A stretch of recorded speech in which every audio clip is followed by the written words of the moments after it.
I'm replacing the serpentine belt on a 2010 Dodge Grand Caravan.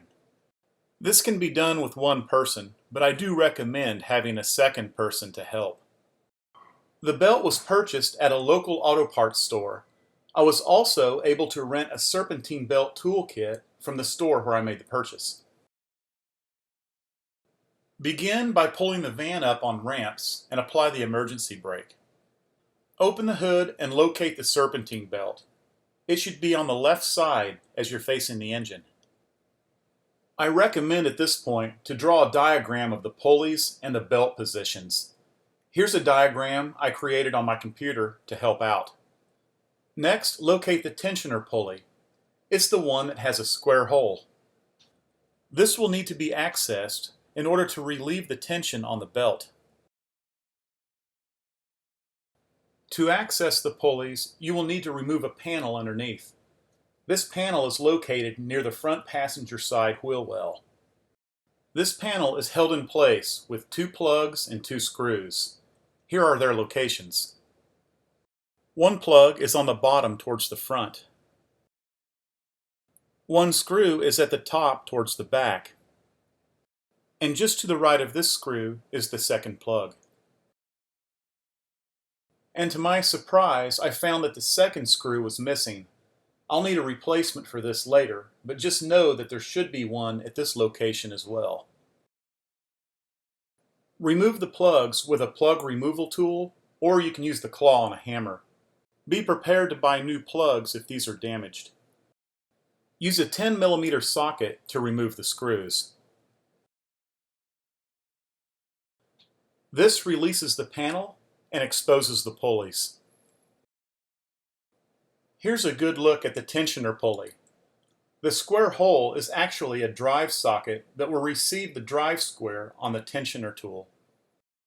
It's a good idea to clear the area by disconnecting the hose that goes to the air filter housing. Then take the tensioner tool and note the drive square on the end. Reach this end down and connect to the drive socket on the tensioner pulley. Here's a view from underneath.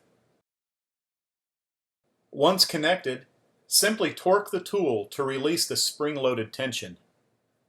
The belt will then be loose enough to remove. The removal is quite simple, however, it did take a little extra effort getting it off of the tensioner pulley due to the confined space. This required some twisting and manipulation of the belt in order to get it out. Once removed, the new belt can be installed in the reverse manner. Make sure the grooved side of the belt is the side that makes contact with the pulleys. The only pulley that contacts the smooth side of the belt is the tensioner pulley. And again, you will need to twist and manipulate the belt in order to get it through the confined space around this pulley. Use the diagram as you go along. There's really no special order, just as long as the belt is returned to its original position. With the tension released, it should be fairly easy. Once the belt has been installed, return tension by releasing the tensioner tool. Do a final inspection to make sure the belt orientation matches the diagram. If satisfied, reconnect the hose and return the access panel underneath.